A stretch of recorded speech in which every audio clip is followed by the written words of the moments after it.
spins for a while. Welcome to the Second Line Show. I'm your host, Nola Nash. Let's let the good times roll.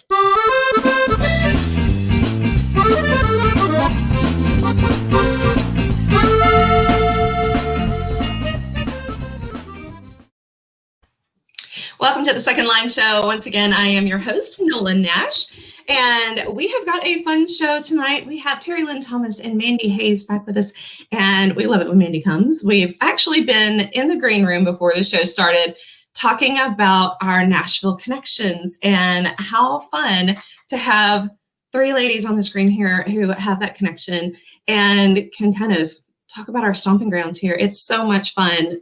Glad to meet Terry Lynn Thomas, who's new to me. Of course, Mandy was hanging out with us recently, and I'm so glad that she's back here.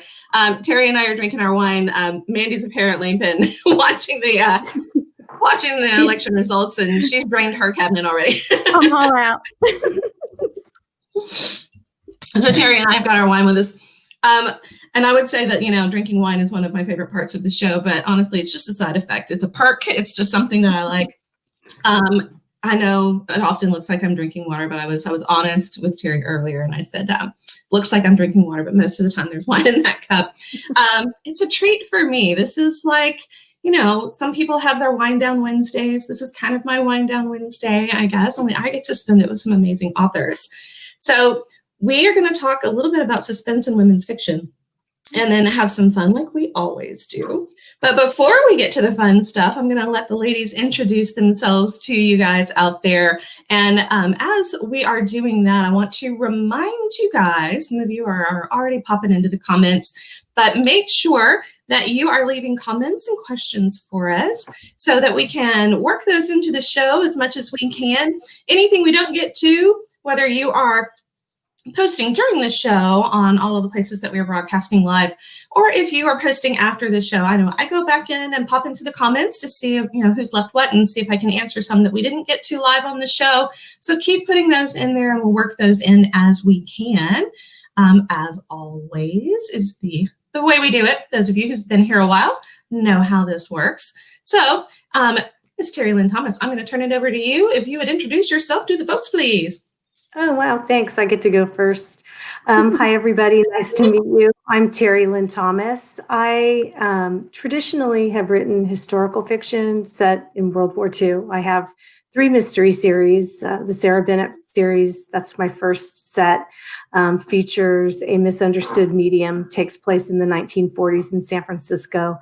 My second series is the Cat Carlyle series. That is traditional British fiction, takes place in the UK during World War II. The first book, The Silent Woman, takes place in 1937 when my protagonist is recruited as a spy and has a life change in the subsequent books. I have a new book out that I'm really excited about. It's my foray into contemporary suspense. The book is entitled The Betrayal, and it features a family law attorney in San Francisco, California, which is where I'm from, who she's just got a whole story. She gets accused of murdering her husband's mistress, and her life changes on her 62nd birthday. So I love to write, and I love mysteries, and I'm looking forward to chatting with everyone tonight. Awesome. That one sounds so good. I love the historical fiction side, and we'll touch on that some because that's kind of my jam a little bit. It's the historical fiction as well. But the cover for The Betrayal is super awesome. I love that cover. It is just stunning. They really did. It is stunning. I love it so, so, so much. Mandy, jump in, girl. Tell us all about yourself. All about. I have within a reasonable boundary, Mandy. I have 2 collections of short stories. The first is called Walking the Wrong Way Home. It's a collection of 16 stories. I love that so much. I just went blank. I look at it. Some people are like, I'm fell into it. I do. It's like, look, I love it. Like, this is my, I pick it up all the time, like 4 or 5 times a day. And I'm like, I love you. And then my new collection that just came out. What is this? I don't even know what this month is. It's September. November. The end of September. It's Sharp as a Serpent's Tooth, Eva and Other Stories. And there are 3 short stories and 2 novellas. And every story features a female protagonist, and they're from ages like 9 to 93. Which I love it, Terry, when you said on her 62nd birthday. Mm-hmm. So it's like, my ears are like, what? I love that. So that's it. And that one has a beautiful cover too. That one is a really pretty cover. I do. It's like, just. Oh, that's beautiful. It is stunning. It is a stunning cover as well. You ladies have some beautiful covers for your books. Now, we talk a little bit about, I know that historical fiction is kind of our thing, and I've always written either historical fiction or something with a historical bent to it. I was a history and English double major in college. It's just, I love it so, so, so much. Even teaching English, one of my favorite things whenever I introduce a novel or short stories is giving the historical context for the book, because I feel like if they don't know their history, they're not going to understand why it was written the way it was written, what it means, what the significance is to the readers at the time and to readers now, that we've kind of looked back at it with a different lens, kind of looking back into time to see what that story actually did historically. So, I love the historical fiction side of things, but I know we all have these kind of strong women that we write about as well. And yet we throw in some things that, they're dealing with challenges, and there's some suspense. There's definitely not, sunshine and unicorns all the time for these people. We're adding in that tension. And I know there's different areas of women's fiction. There's people who are looking for the family story where everything is going to turn out okay and it's just warm fuzzies. But then there's the side of women's fiction where we're dealing with kind of our own emotions and challenges and all of that. What made you decide to write, especially you, Terry, what made you decide to write the things that add that sense of just kind of edge of your seat, not knowing how things are going to go for these women, and putting them in the situations that you chose to put them into, as opposed to the sunshine and unicorns? I think that overcoming obstacles develops character. And since I do want to entertain people, so I'm out to give my characters hell. If I do my job, they have a bad day. They have a series of bad days. But I also really try to touch on social issues and issues that women deal with in reality, and especially now with the Me Too movement and spousal abuse becoming and I know that not only women experience spousal abuse, but we live in the world differently because we're women. We just do. And I heard that's a very valid point. It is. And I read on social media somewhere that there was a psychologist conducting a seminar, and he said, okay, all the men, raise your hands. Tell me what you do to not be raped. And they said, not go to prison and da-da-da-da-da. And then the women were like, don't walk in parking lots, lock your doors, have a security, the millions of things that we have to do to just be in the world as women. And that is really something that can be exploited into a story, which is what I'm here to do. And then there's the secrets. There's always the festering secrets, and they come to the surface, and I try to bring that all together. And that I'm looking for plot, of course, but my job and my goal, I think, is to have a strong woman who maybe doesn't realize she's so strong at the beginning of the book. And when her world is blown up, by the end of the story, my hope is that she knows she's stronger, or maybe she knows she's not, she knows what she isn't. And maybe that's part of knowing what you are. And I really try to spend a lot of time on plot. I mean, I do all the left brain stuff. I plan all this out. But my goal and hope is that when I add the bones and the flesh, which is the story and the emotion and the character, that's really what I want to leave people with. So that's what I love about edgy fiction. And it's what I read, and it's what I watch on television. So I love that. Yeah, and I love what you said about who she knows what she is, and then she knows what she's not. Right. And I love main characters that are flawed. I tend to get bored with books where it's this perfect little person who's thrown into a problem, but the perfect little person is going to solve her way out of it. That's not relatable. That's not who we are. And that's really, as a reader, that's not somebody I'm pulling for. You're almost then pulling for the bad guy. Like, okay, she thinks she's so perfect. Let's see if we can actually knock her down a peg. So for me, I like the fact that they're thrown into these situations that maybe they can come out of them, but they don't necessarily come out of them all neat and tidy. They've had some part of them kind of chipped away by the process, but it's been replaced by something else. It's kind of like, when the pottery is broken and the whole Japanese process of putting it back together with gold and, building something that is broken but beautiful out of it, knowing who you are and creating the strength, like they always say about a broken bone, when it comes back together, it's mended stronger there, they supposedly. But, if you kind of break these people down just a little bit, then they come back in a different way, and having that character that actually can change through the experience makes it a bit more interesting to read to the reader than someone who's just marching through a plot point. That's where's the interest in that? Where's the motivation to continue turning the page if we don't give them a true challenge to face? And aren't we all, as a reader, kind of reading it as if we're the ones facing the challenge and we want to get through it, but we know that we wouldn't get through it perfectly either? So it feels better when we watch them fall down, we watch them struggle and come out of it stronger, better, and different. Sometimes it's different. Life does that to us. And I know, Mandy, your stories are very similar. Your characters are facing lots of different things as they're kind of going through things, and a lot of family struggles and things as well. How do you kind of decide what scenarios you want to put your characters in? Well, I've always been somebody that pulls for the underdog. Like, gosh,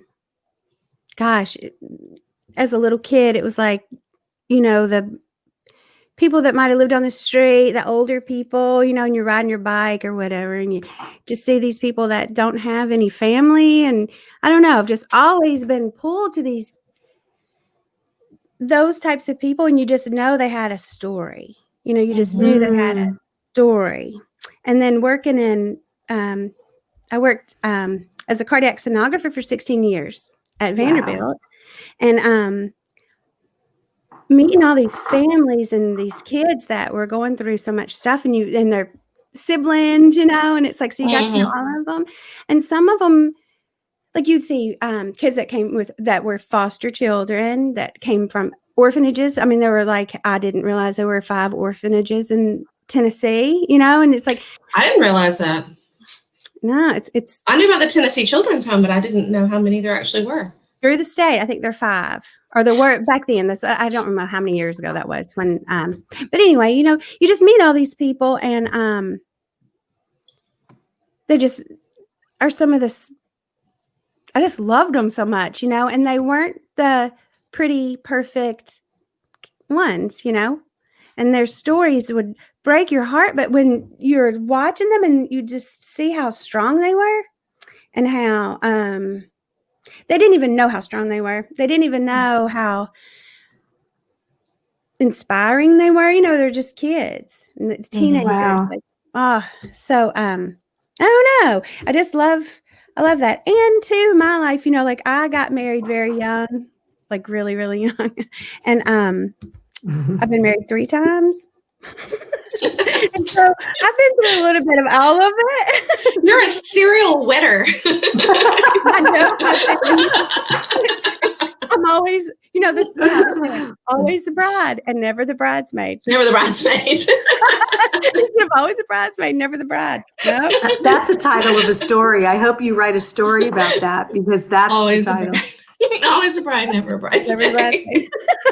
Because if you don't, I'm going to. Well, I've already written that out. That's so cool too about words. It's like everybody. What would be really fun? How we were talking before we got on here about how we just, with the staying home, self-isolating, the pandemic. I even hate to say that word, but how, we just miss as writers getting together. And Yeah.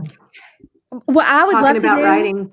yeah, when this is all over, maybe we could all get together and like that one line, like I'll take that and everybody write a different story. Like take a line, like pull stuff out, but we all would write from the same prompt and see what our stories would be. Because it's like, I do my students, I give them a prompt that I've written, and they have to start with that line. Whatever the first line is, the first line of their story. Hey, Hollywood.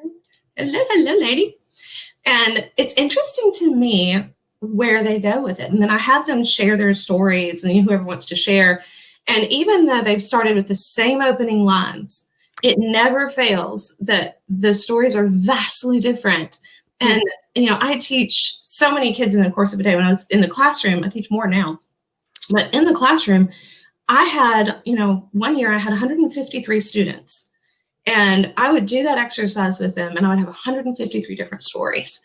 But it's so interesting how they pull their own experiences into something that I created, their own imagination, their own world, and whatever they come up with. And it's so fun to watch them do that I would love to have that same experience with a group of writers and to see what they come up with as well. And how far reaching we can take something just based on, again, it's your own story. You pull in so much of what is uniquely you into something when you do that. Gosh, it would be so fun to actually get a group of people around and do that. Yeah. How old are the kids that you teach? They're 8th graders. So they are Dr. Jekyll and Mr. Hyde. Hormones. They are a sea of hormones. Yes. So the turning tidal wave of hormones. Wow. But they're also at a fun age, though. I like teaching 8th grade. I taught 7th grade. It was fun too. But I taught 3rd grade. I spent a whole lot of time tying shoes and wiping noses. But I love 8th grade because 8th graders are young enough to get your humor and your sarcasm and not roll your eyes at you. Like they're at this unique age where they actually get it and then still think you're funny sometimes. So, I love 8th graders. They're a lot of fun. And they're at that weird age where they think they know everything, right? Oh, yeah. So when they write stuff, the ones who are confident in their writing are really confident in their writing. And they come up with some crazy stuff. And then, it's like crazy good. And then like totally crazy, like out there, wild, just brilliant imagination that you're going, God, I remember when I had an imagination like that. What has happened to me? I've just reined it in so much, and you become so jaded that you forget to just let your mind fly sometimes. And they're still at that age where they're just going to just let her rip whenever they get there. And I have had stories that have ranged from the wildest things. I started with something absolutely mundane, and we've had everything from, just really touching, heartbreaking stories to Jesus in a bar. We've had, oh my gosh. And when 8th graders write about a bar, they don't know anything about a bar. So they think really they do. funny. What they think they do. It was hilarious. And then the kid who wrote about it, I love him to death. He's absolutely adorable. Still keep up with this kid. But he wrote about it, and it got to be so funny because his own innocence just shone through his writing because he has Jesus drinking a beer with a straw. That's so sweet. I'm sure his parents wouldn't appreciate that. Yeah, right. They wouldn't appreciate it. Well, it was funny because I actually talked to them about that. And I said, no, his story was adorable because he's got this whole bar thing, and they're all in this bar. And then he's got like Mary and Joseph over here. And like all these like people from the Bible were in the bar. It was like, what happens if you take Bible characters and throw them into a bar? What are they going to do? And so it's this whole story that she's like, oh my gosh. And I said, but it's okay. Don't worry about it. He had Jesus drinking beer through a straw. And she goes, oh, thank God. He doesn't know anything about a bar. It's like, yeah, you don't have anything to worry about. His child's not doing anything wrong. He knows nothing. It was hilarious, but it was just funny. And that particular prompt, I still don't even remember how he got to Jesus in the bar. I don't remember what the prompt was, but I will never forget what he did with it because it was so fun. And he stood up there just confidently reading his story about Jesus drinking beer through a straw. It was great. It was absolutely great. Oh, Oh, Holly's got a comment for us. She says, hello, Terry and Mandy, both new authors. Looking forward to hearing about your books. ah, Yes, ma'am. You gotta hi. get to know Hi, these Holly. ladies, Holly. They are Nice to meet you. fantastic. Holly Ward is over there with Christine over at High Society Book Club, and we Oh, are I'm always gonna be grateful for on- their support. They are Yeah. fabulous ladies over there. Cool. I'm going Yep. on that their website, I think, in January. I'm doing They're such fun over there. Very sweet and very supportive ladies. We are always grateful for them. And great they recommendations promote for books. Oh, yes. I always post about, sites like that because we know about those sites because we're writers. Right. But the readers, it's like, go there. You want to look for something to read. You need to go to these places and these blogs. And, they do so much. The media influencers, they're so committed and we owe them. They really are. And it's fantastic. And for us as authors right now, and we were talking about this before, it's so hard as an author to kind of get out there and find the readers and be part of it. And it's so wonderful to have the book clubs out there that are reaching out to authors and letting us find each other. And also, Right. I mean, authors are readers. And so we're kind of in the same boat. It's like, I love hearing about these new books and getting to know the new authors as a reader, because I'm not just sitting over here writing books, we read them too. Right. So these book clubs are critical, especially as we've got lots of time to sit around and read. Like we're all kind of finding that, that cozy chair in front of the fireplace now and just curling up because, I have a feeling we're going to be cozy chairing for a long time. I just like resign myself to the fact that, we have to buckle down and stay safe and stuff. Yeah. And we've all got different reasons for doing what we do. And I know, lots of us have very personal reasons for it. I've got, my daughter is my reason for it. She's the reason I teach online this year because she's immune compromised. And so, we have our things that we focus on. And I think that we've found through all of this, there's been some good things that come out of it. And I feel like we've found that life that we all kind of always wished for. Us but writers never especially. Actually did. Yeah. It's kind of that. I wish I had time to write. I wish I had time to read. I wish I had more time to just spend with my family and be don't home. You remember, 30 years ago, that's just the way that it was. Everybody had dinner together. Nobody was going 15 different directions. And then the pandemic kind of forced us all into something that we've all lamented was gone from society. Agree. And it's brought us back to that. And I hope that we all come out of this with the appreciation of what we gained, not just bitterness at what we lost. Me too. And I know I've made some great friends because of it, because this show, I would not have done this show. I mean, I was looking at live events and all kinds of things like that. This is not something that was on my radar to do until we couldn't do the live events. So I've made some great friends this way, and I love it. And getting so deep into the book clubs where we really can get out and talk to people and reach people has been, a great benefit of all of this. And another friend of mine, Mike Eberhardt, who's been on the show, we were talking and said, you know what?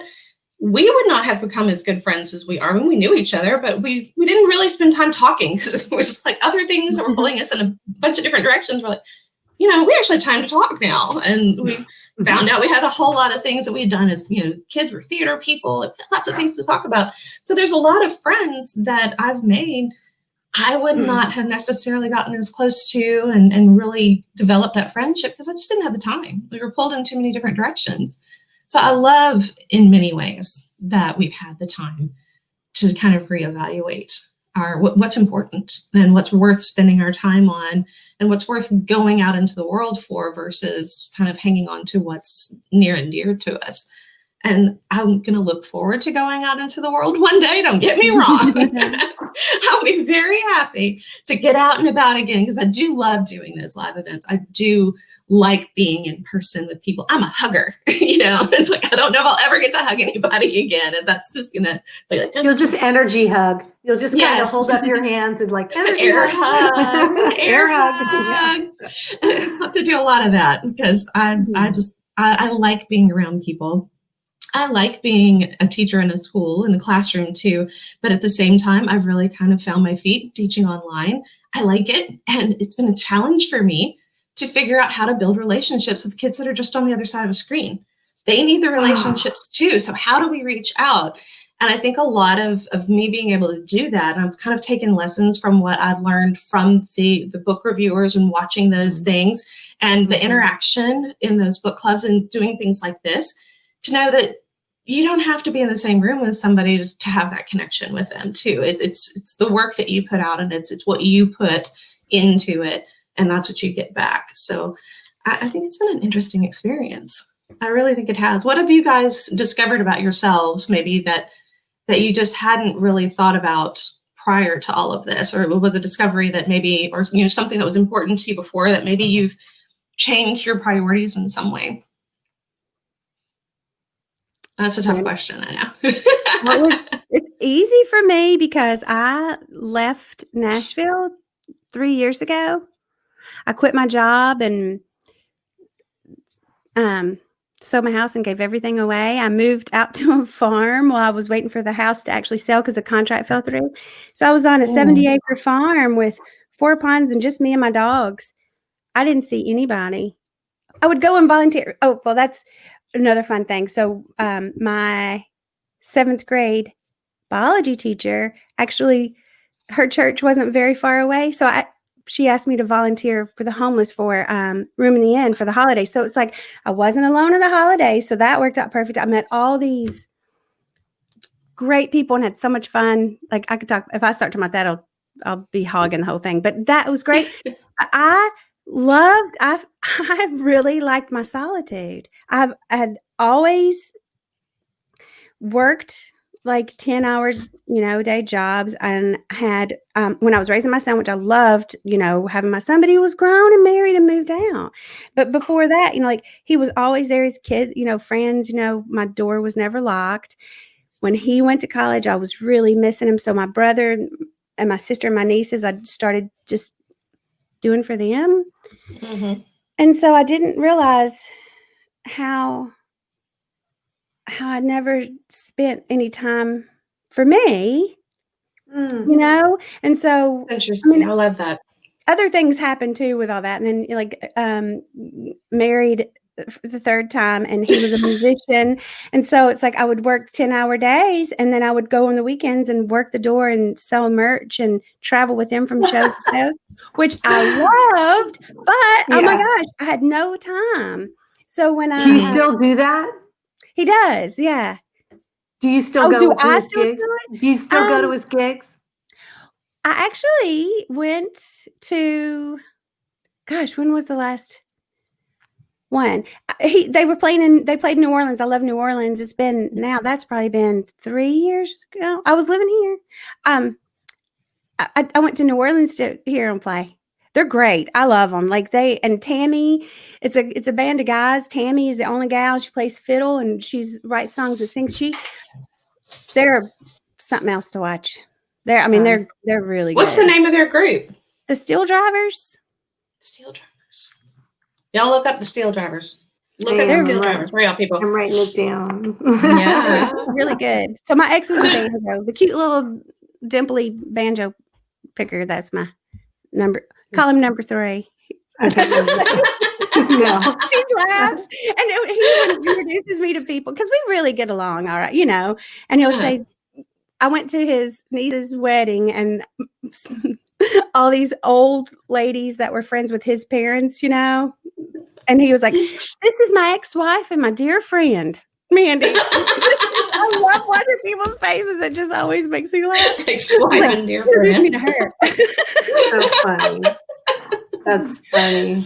But as much fun as I had doing that with the band, and it was great. Chris Stapleton was in the band before he went, so he was the singer so he and Mike Henderson wrote their songs. So the songs are unbelievable. The music's great. Chris isn't with them anymore because he went to do his own, and Mike he didn't want to travel, and it's like, but they're all so great friends, and they just have their own stuff, but. Brent's picked up where Mike left, and they have a great singer now. They're a good band and great group of people.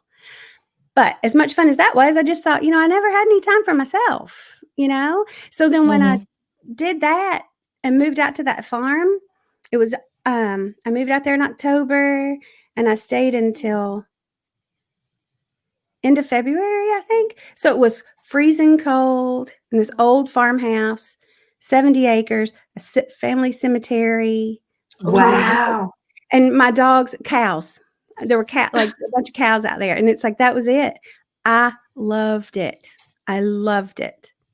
And so then when I was going to hit the road and travel around, but then with 3 dogs, that was stupid. And so I found myself here. And it's like, when the pandemic hit, I was like, oh, but I don't have any small kids. You know, my kids grow, you know, so it's like, I know it's so much harder for a lot of people. And I almost feel bad when I'm like, I like it.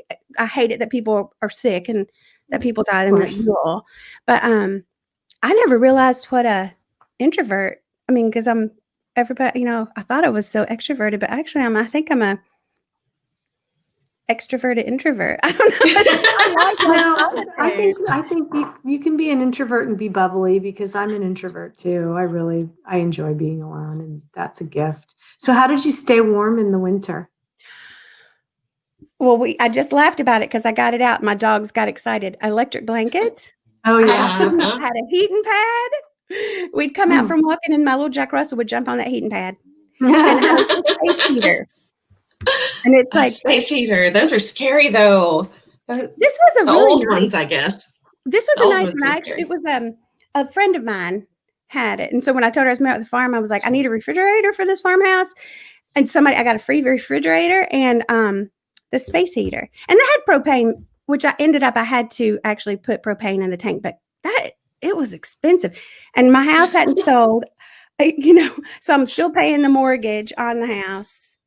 Oh my gosh. I was also putting a new roof, you know, like all that. Yeah. But man, I was committed. I was, you know, you were. I was you like, were absolutely committed. You were on a mission. I was on a mission. And it was the best dang decision I've ever made for myself. You know, it's really, I have no regrets. I came down here and I started doing storytelling events and worked at a bookstore for a little while. And it's like, I've never got to do, like, I took a job at Vanderbilt Medical Center because they, you know, good benefits, and they paid 70% of my child's college tuition. He was 6 years old when I started, and I'm like, that's awesome. And he graduated from UT Knoxville. And so it's like, you know, and it's like, I never had just a job. I actually worked at the Dollar General as a cashier. Nashville's Dollar General. Nashville is everywhere. Dollar General. There are characters everywhere. And it's like everywhere. Oh. So it's like, actually, it was, to me, I was so excited. I'd never, you know, had a job that I'd always, you know, stressful, really hard, stressful jobs. So an easy job. Just something fun. Yeah. And where you didn't go home and that's cool. So anyway, and then so when the pandemic hit, I volunteered my hours at the bookstore first because I was so scared. You know, I didn't want them to have to put some, ask people to shorten their hours because, you know, we weren't sure what was going to happen, you know, how bad it was going to be. Luckily, they're doing really great and they're busy, but that's good. I was going to ask how they survived. Well, they have a bistro, so they were doing pickup, you know, curb service and deliveries, and they're very inventive and very hardworking people. So they're doing okay. But I mean, it helped, I guess, you know, me giving up some hours because there were other people that had, you know, student loans and other stuff, and I didn't. I don't know. And then it's like, so I was here and just got crazy with my books, and then I was able to put out a second collection and get back on my novel and making artwork and doing all this. It's just, you know, I'm 51 and I feel like I'm 22. It's like I just feel like I've just started this new, I don't know. Life is good. I love that. I love that the positive outcomes that we're finding. I mean, yeah, it's tough. I mean, we had our share of COVID in our family. We lost my dad. My daughter had it in college. I mean, it's hard, but at the same time, I don't think that he would want us focusing on what was tragic about this time. That wasn't my dad either. I mean, he would look for the fact that we have come together more as a family and that we're clinging a little tighter and, you know, finding those those special moments that we always had before, but we didn't necessarily cherish to the extent that we do now. I mean, we didn't have our family game nights for a while, and everybody was very, very afraid of that. And then we kind of came back to those and kind of figured out ways to work them. We actually set up a Zoom family game night with my nephews one time. That was fun to have them actually leading the games that normally they kind of play for a few minutes and they go upstairs and they play and they come back down, but they were in charge because they were using Zoom at school. And so they knew how to do it. And it was like, oh, we can be in charge of family game night. Aww. And so I thought about those moments and I thought about what my dad would think about that. And, I just kind of was imagining him just kind of sitting there, just laughing at the boys and laughing at us and really being grateful that we were finding these ways to still be together. And I think that's kind of what it's all about. I think we've found ways to harness our creativity into a variety of different ways. And I think some of the things that have come out of it because of the, human perseverance, but we're going to have quality in our lives. Come hell or high water, we're going to figure out how to do it. And we've done it. I mean, there's a lot of things that we miss, but man, sitting there playing Pictionary with my nephew, drawing on a whiteboard on a Zoom screen was like so funny. And I thought, why haven't we always been doing this? Like it's hard to get together with them, but we would have an hour. We could pull an hour, one night just to sit down and play games with the boys. We don't have to drive an hour to their house and drive an hour back. Why aren't we doing this? We could do this more often. Idea. And actually do those things. So I think it's the creativity that has come out of it in so many different ways and understanding that it's okay to be alone. Yeah. I think so many of us didn't really realize that. And I'm guilty of it. I am so guilty of that. I'm guilty of, finding ways to spend my time that, I just didn't really understand that it was okay to just be by myself.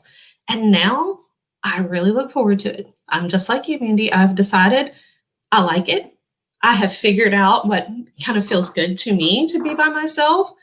And, I'll go be with my mom and, kids and stuff. And it's like, okay, well, we'll have that time. And then it's like, I'm going to go do this. Just me. And those times feel good. And so I think that has definitely been something I've gotten out of it too. I'm very much a people person. But it is also okay to want to be by yourself and to enjoy that time and to learn to embrace it, which was something I had to do. I was not good at that before, but I've learned to embrace that time by having to embrace that time, I guess. What about you, Terry? Do you find that being alone can rejuvenate and refill your creative well, or is it an effort? Like it's like, okay, I'm going to be alone. At first it was an effort. At first it was, I should be doing something else. Where should I be? What should I be doing? And actually allowing myself to not only be alone, but to be alone and still, and to not do stuff, not do laundry, not get up and clean something, not feel like I need to check in with somebody, just be alone and be still. And I think that was one of the greatest lessons that I have learned, that being alone and being still is what's going to rejuvenate me enough to the point where then I can pour back into the things that are important to me. That whole phrase, if you can't pour from an empty cup, it's allowed me to actually have that permission, give myself permission to just stop and to be for a while and know that often is what we need more than anything else. And it kind of recenters. It kind of reframes whatever it is that I was thinking about, whatever I was doing, and kind of taking those moments, and I can approach whatever it is that I'm writing, whatever I'm working on differently, and often kind of get those juices flowing again. Because again, it's very hard to pull from a dry well. It's just not going to work. And so often it was, I need to write right now because this is the time that I have. And then and then I got to go do this thing over here. And I was just, I was forcing things, and that was never my best writing. And I'd always end up backing out of it and starting over and kind of finding those times where the words were just going to flow again. And that to me is my better writing, when the words are just kind of coming through me and not being forced onto a page. And by learning to kind of be okay with being alone and kind of finding those moments of solitude to just recenter is definitely helping on the writing front. And it took months, I tell you, for me to actually learn how to do that. Because I was always looking to the next stressful thing that I needed to figure out. And oftentimes I was trying to tackle problems I could not solve. They were not mine to solve. Yeah. But I was so focused on them that I couldn't step away and actually say, okay, here's the problem I can solve. Here's what I can deal with. Here's what I can adjust and make better. Not those things out there. Other people have to work on those things. So when I finally learned that lesson, and it was, I never would have learned it having not been in this situation. It's been good. Yeah, that's interesting. I've always enjoyed being alone. My sister's 10 years older than I, so I was kind of an only child. She was out when she was 16, 18 going to college. I was 8, But being alone as a writer is a different alone because you're working and you're flowing and you're in your groove and you're utterly alone in there. And that's a hard thing to learn as a writer, even if you're comfortable being alone. I think, the story comes, and as I write full time now, and I have to write a certain amount. I mean, I have to write. It's my job, and then there's the balance of, I'm not gonna. Some days I'm not gonna do it, but some days I have to do it. So you do it. You have to find that dance. So, you want to take care of your muse, but you want to be productive and professional. And I think during the pandemic, it was the house dynamic was interesting because my husband's a musician and a music teacher. He teaches in the public school systems where we live in Mississippi. And of course, after the pandemic, he was home and his gigs canceled. And as the wife of a musician, I spend a lot of time alone, which is great because I'm a writer, but we had to I'm going to go in this room and you go in that room and I'll see you at 5, right? And so we had to learn to negotiate, space. And because I write for 50 minutes and then I usually go take a walk. And, I do try to do that 3 or 4 times a day, Monday through Friday. That's kind of my routine. And so learning to negotiate space with him was huge and great. And what struck me, because when the pandemic first hit, I was terrified. My sister's a nurse. I come from a family of nurses. I got how this could be. This could be bad. Right. It could have been really bad. And maybe it is, it is still bad, whatever. That's not what we're here to talk about. But I didn't want to get it, and everybody, there was no toilet paper and there was no food and you just had to go to the store and hope there was some rice. And I never kept a pantry. So I just don't. I get fresh vegetables. I go to the store, I get my veg for the day and, I'm good.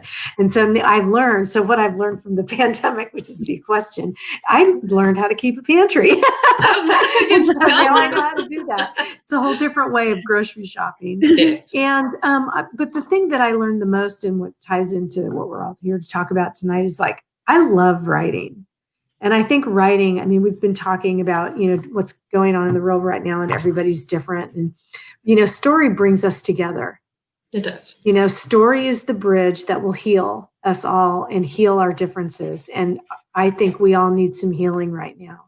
And I really learned since March, I miss my friends. I have this group of women and we go out to dinner on Wednesday night. And I have very few, but very close friends that I love. And they're scattered all over the world. But I have 2 groups of women that I hang out with here in Mississippi. And I have seen them maybe 3 times since March. And I've realized how much I love to write. And I am so grateful that I have writing, even if it's writing in my journal, but I have stories to make up and I've used it. I've used the time. I've used the time to really this is what it looks like. This is what it could look like. This is what our future could look like for a while. And I'm teaching myself to live and sit with that because here we are. And I hope we can fix it because I worry about everyone. Yeah. I worry about everybody. I worry about their families and their kids and their grandparents and their state of mind and everyone, we're all so connected. And I've learned so much about story because I've been I could write 2 hours a day before the pandemic, and then I'll grab my dogs and meet some friends and go for a walk. It's just like, it's what we do. I think it's American. It's an American thing. I'm busy. We're busy. We like to be busy. We work a 40-hour week, and then we do on weekends, and there's the third shift at home, and blah, blah, blah. Oh, yeah. And it's just been so fabulous to just slow down. I mean, it's just such a lovely, lovely pace. And did you guys see the pictures that were on the news of Los Angeles with no smog? Yes, really so clear and blue. Yeah, It's crazy. Mother Earth took a breath, and maybe collectively, I hope we did. I hope we did. Collective. We did. Wouldn't that be nice? It's just like if we could just all take a collective breath and just like, let's just reboot now and go forward with a different way of being in the world. But and I love what books can do for us too. And I think for us, it's writing the books and kind of disappearing into that world that we want to create, whether that world is rife with trouble and conflict and characters that have to escape things, or if it's just sort of Hallmark Christmas movies. Hallmark Christmas movies. No, I mean, I feel like we have a unique opportunity here to take the time and dive into those different worlds and the world that we want to be in at that time, as opposed to the world that we have to be in every single day, because we have those obligations and what books and stories and all of those wonderful things can do for us as an escape, and to kind of give ourselves permission to take that time to read those books, to live in that world for a while, to enjoy the stories of people coming together when we're forced to be apart, and kind of hang on to that part of ourselves in that way. And, even if we're just living vicariously through book characters, we thank God that they're there, and thank God that so many people are still writing these great stories for us to have those experiences when we physically can't. And I love that. Me too. And I will say real quick, because I know I already said my thing, but I have been unable to sit down with a book. I've been doing audiobooks. Audiobooks are great. Yeah, I just can't read right now. But I listen to audiobooks. I listen to like one a week. That's my new thing for now. And it's been since the pandemic. So that's something I've lost. I just don't want to sit down with a book. I want to listen to. I want someone to read to me. Aww. I just, I want to be read too. Anyway, I've really kind of gotten attached to audiobooks a little bit myself too. I did a little ARC reading. I read for Laura Kemp. I did her ARC, Snow and Summer, which was really good. That was really one of the last, that was the last book that I actually sat down and read, but I've been doing audiobooks too, because I kind of like being able to just take them with me, whatever I'm doing, wherever I'm going, they're with me, or in the car as I'm driving around. I love it. I have to plug my computer in. I'll be right back. Okay. All right. I'm so glad you said that, because I'm going to start working on my stories. I'm going to put my books on audiobook. Oh, wow. Yeah. Puppy dog. Pearl's having a fit. Hi, Pearl. Say hi. Pearl, welcome to the show, Pearl. Oh, Pearl is a kissy face. Oh, my goodness, Pearl. Oh, rotten. Okay, Mama, just sit. You can sit up here with me if you be still. I don't think Pearl's going to just sit. I apologize for that. I thought I was going to do this gig with my phone, and then I ended up using this computer. I did. I'm sorry. Anyway, I'm all plugged in. I'm all plugged in now. Pearl made an appearance over here. Pearl's come to join us, so she was getting some screen time. Let's see Pearl. Oh, hi, Pearl. Pearl. What a cute puppy. Oh, my goodness. Hey, Pearl. I had a guitar named Pearl. I had a guitar named Pearl. My daughter's got it now. Are you a musician, Nola? Do you play music? I picked around a little bit, but two of my three children are amazing musicians. My son is a jazz guitarist, and he can play all kinds of things too, but he's a jazz bassist and guitar. And my daughter, my youngest daughter, she's amazing. She can, and even my son says she's gonna be better than me. Like, he's 22 and she's 14, and almost 22. And she can play bass. She plays acoustic and electric guitar. She plays ukulele. She plays piano, and you hand her an instrument and tell her, go do something with that, and she'll come back and play something for you. Wow. And she writes her own music. I Wow. sang, I was always in choir and musicals. I was a theater kid, so I did musicals and things like that. I always wanted to play, and so I had a guitar, a little 2/3 acoustic guitar, and it had like a mother of pearl inlay around the hole there, so I named it Pearl. And so I have my little acoustic guitar, Pearl, but now Luna plays it, so she's got Pearl. I named her Pearl is for the rescue, and they couldn't find her paperwork. Long story. And so they couldn't tell me what her name was or anything about her. And she was really skinny. She was pitiful. And she looked like a little freshwater pearl, like really naughty, bumpy, like, Oh, she was so cute. And then come to find out, like 4 months later, they found her paper and her name was Minnie. So her name's Minnie Minnie Pearl. Oh, that's hilarious. Perfect for somebody from Nashville. Yeah, we laughed about that so much. My little sister found, so it's like, she's Minnie Pearl. I love it. I love it. All right, so quickly, we're going to go into a story for you guys, a New Orleans story. I always do the New Orleans history and mystery. And Oh, so cool. I'm going to tell you about when the devil lived in the Garden District. So the devil might have gone down to Georgia, but he lived in New Orleans. So the devil had a house, and it was in the Garden District on St. Charles. So in the 1820s, legend has it that the devil decided that he was moving to New Orleans, seemed to like it there, and he built a house. Now this house was truly bizarre. Now the house actually existed. Whether or not the devil lived there is up for debate, but the house existed at 1319 St. Charles Street. And right now what sits on it is a hotel. And I'll show you a picture of the hotel here in a minute. But around 1840, apparently the devil took up a wife named Madeline Freneau. And Madeline and the devil lived high style in this house, and he decked her out in fine clothes. He had a whole bunch of tiny little demons that took care of her in that house. And when he built the house, some say it went up in a day, some say it took a week, 7 days.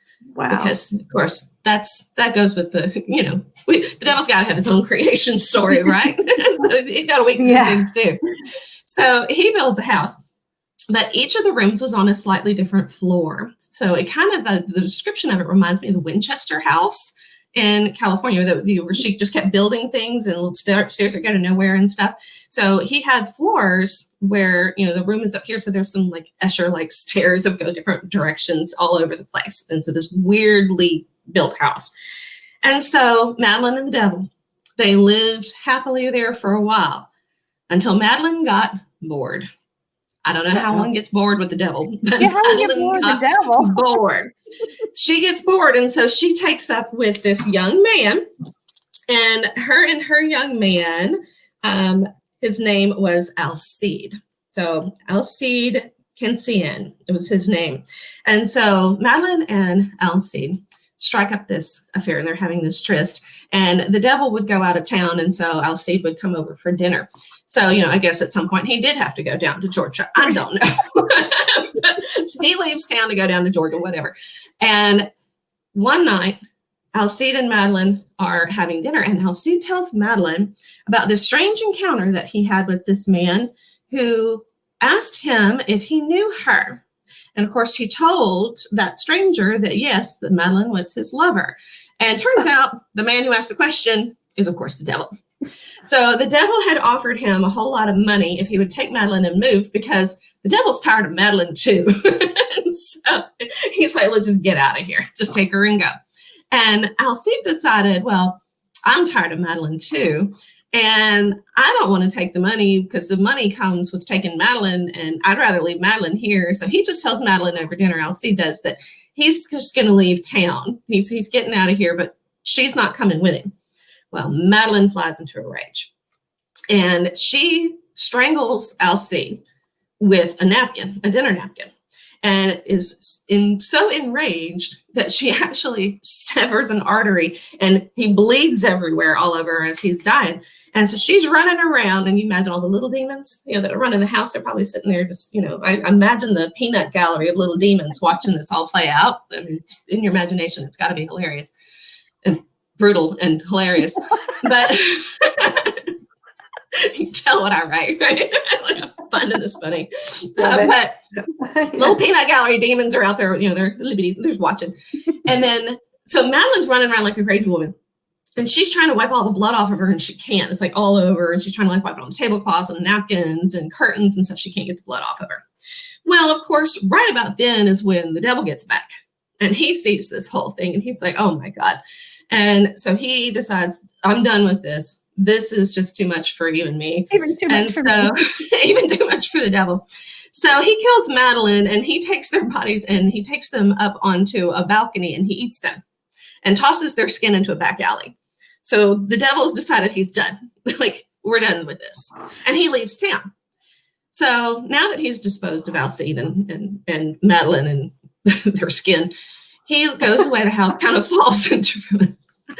I can tell a real scary story, y'all. This is good. I love it. I love it. I don't know why these stories are horrible. Always end up funny to me. So devil leaves town. He goes away. And never to be heard of again. The house kind of falls into ruin. It's like all dirty and just, overgrown. I guess nobody wanted to live there. I don't know. So after a while, though, it has a few owners, and of course it turns over and over and over because nobody wants to live there. Because what actually happens at sunset is, as the sun sets, the whole dinner tableau plays out again, over and over and over again. And so this ghostly table that took up an entire room, and which was its own floor. So the whole massive dinner table appears along with Alcide and Madeline, and she's killing Alcide with the napkin and running around like a crazy woman trying to wipe the blood off of her hands over and over and over again. Every night, this whole thing plays out again. And so people freak out and they won't live there anymore. Well, then eventually the property gets bought by the daughter of, here, hang on, let me get to him. Because I want to get his name right. Because General P.G.T. Beauregard's daughter and her new husband buy the house. And she loves the house. She falls absolutely in love with the house. Now, she's used to living in a haunted house because General Beauregard's house is another house in New Orleans in the French Quarter that's haunted. And so she's cool with that. That doesn't bother her. And so the tableau plays out again and again. The husband, however, documents it. And the whole reason anybody really knows about any of this is because he chronicled the repetition of all of the hauntings that were going on there. So he had a diary that he kept that would talk about it.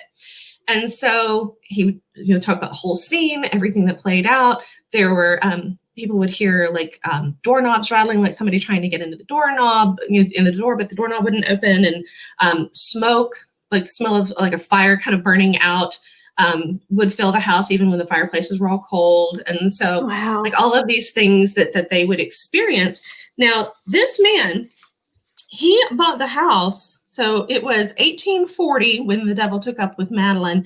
1878 is when little Miss Beauregard and her husband, Charles Clarendon, who was from Atlanta, bought the house. And so he stayed there for a long time. Now, she died in 1884 at the age of 34 in childbirth. But he stayed until 1909 in the Devil's Mansion. And all of these things going on. So it's recently as 1909, that house was still there. And it's not there anymore? It's not there anymore. So after he left the house, it kind of went through owners again and then eventually went into ruin. And now what stands in its place is Maison St. Charles Hotel, which is a beautiful little boutique hotel. You stayed on the property of the Devil's Mansion. Oh my goodness. So there you go. But so apparently the curse left with the house, because ghost hunters will tell you that there's a vortex there kind of in the center of the lobby, but the hauntings, the staff has never reported any hauntings. But the hotel quite literally sits on top of where the Devil's Mansion was. So it is the same address. It is 1319 St. Charles Avenue. Whoa. So there you go. Story. That's a great story. So did you research this on? You did this. You love it. Oh yeah. All of this, every show that we do, I always tell a New Orleans history and mystery story. So I try to find kind of the quirky, weird stories, because New Orleans is full of them. And so I always research a different story and tell a ghost story, tell some sort of weird, quirky story for the show every single That's time. awesome. That's Yes. great. That was so much fun. Well, thank you. I love these stories because there's just so much color down there. And we were talking about on the Halloween show, I said, if I still lived down there, I would be completely distracted with all of the other stories I could tell and work into things. So probably best that I don't live there while I'm trying to write, because who knows what I would come up with. And one more thing is our Louisiana Lagniappe. So Lagniappe, of course, is a little something extra. So here's kind of our Lagniappe pop quiz. If you had the choice, would it be girls' night out or girls' night in? And we were talking about things we can't do anymore and getting used to ourselves, and our solitude. But if you had the choice, if you could do either one of those, would you choose girls' night out or girls' night in? And what would you do for either one of them? I'm a girls' night in person. I gotta say, I'm girls' night in. I'm game night and movies and popcorn and pajamas, wine. Not so much a go out, go clubbing. I'm not hitting Broadway anytime soon. That's not me. We'll leave Broadway to the bachelorette parties. I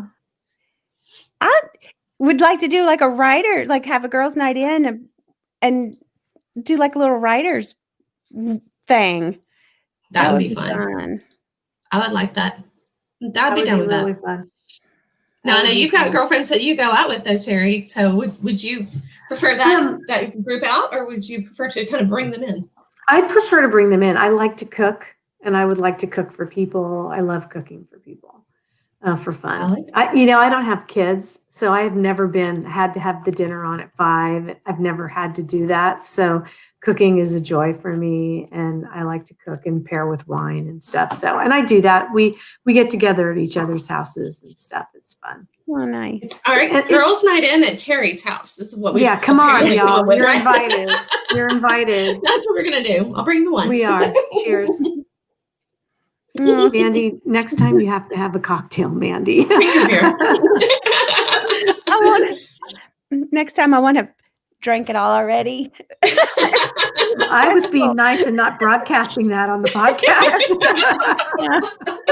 Why not too much?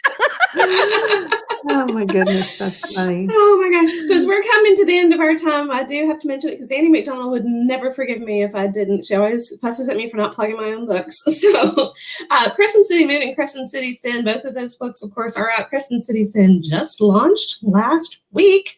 So wow, I didn't know that. Yeah, it's super exciting having that launch out there. So go ahead and grab your copy. They are both available on Amazon and, of course, other places. But, go ahead and let's buy some books from Amazon and see what we can do with that algorithm. It's always fun to play with Amazon's algorithm. Let's go freak out Amazon's math. Go buy some books. Post your reviews if you haven't had a chance. Reviews, of course, make the book world go round. So we always appreciate it when reviews go up. And I know some folks steer clear of their reviews, but I always like to hear what the readers think and what they like to say. So I do like to go in and check those out and appreciate them very much. And I know all the authors do. So please, folks, go leave a review. If you've liked a book, anybody's book, not just my book, anybody's book, go leave them a review because they do appreciate those. We had a couple of guests who were not able to show up tonight to be joining us with I'm down at the bottom of my glass of wine, y'all. I can't talk anymore. So we have a couple of books up here from C.M. Santoro and Laura K. Curtis. So also good books and lovely ladies that we will have on another day. But are those beautiful covers we were talking about with the betrayal and, of course, Sharp as the Serpent's Tooth. Gorgeous, gorgeous covers. And please support our authors. Go find your next read. Support a local bookstore if you can, or go to Amazon. Even if you buy at a local bookstore, you can still leave the review on Amazon. That is okay. They will let you do that. Or Goodreads as well. But of course, most of us in the book world want to see those small bookshops stay open. So even if you have to order from them, guys, you can order from Amazon or you can order from a local bookstore. Go support those folks. They are doing so much for authors and for readers alike. So please, please, please support them as well. And as always, thank you, ladies, so much for spending your evening with us, taking an hour out of your night and just hanging out and just chatting away. I love this. And I know lots of folks, even if they don't get to watch it live, I know that they go back and they watch it and enjoy the heck out of the conversations. So thank you so much for being a part of this evening. And you're both welcome back on the show anytime you've got something new coming out, or just to come and hang out. It's so much fun. It's like, hey, Mandy, come hang out with me. I'm like, come on. I didn't know you read ghost stories at the end. If I don't come back, I'm going to watch it because I love the ghost stories and the historical research and stuff. Mm-hmm. Oh, there's always, because historical fiction, I mean, my books are set, the Crescent series, the Crescent City series is set in 1829 New Orleans, 1830s New Orleans. Okay. I have another book series that will be launching soon. Thank you.